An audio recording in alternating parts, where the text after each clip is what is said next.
President Trump said nothing yesterday about George Floyd's funeral, but he did take the time to spread a right-wing conspiracy theory on Twitter about a 75-year-old protester who was shoved to the ground by Buffalo police and severely injured.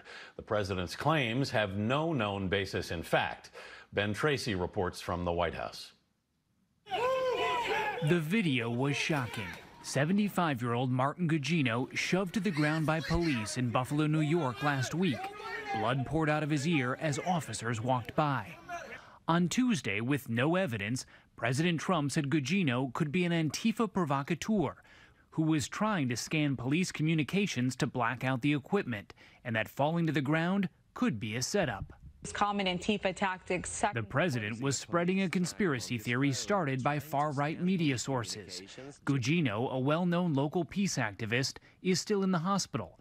In a statement, his attorney said, "We are at a loss to understand why the president of the United States would make such dark, dangerous, and untrue accusations against him." What do you think it was? It was staged? You think the blood coming out of his head was staged? Is that what you're saying? You saw his head hit the pavement. You see blood on the pavement. New York Governor Andrew Cuomo demanded President Trump apologize. I don't think Donald Trump's going to change his behavior. Several Republicans tried to avoid the topic, including the president's own chief of staff, Mark Meadows. I learned a long time ago not to comment on tweets. Meadows visited Capitol Hill on Tuesday to discuss police reforms with Republican Senator Tim Scott.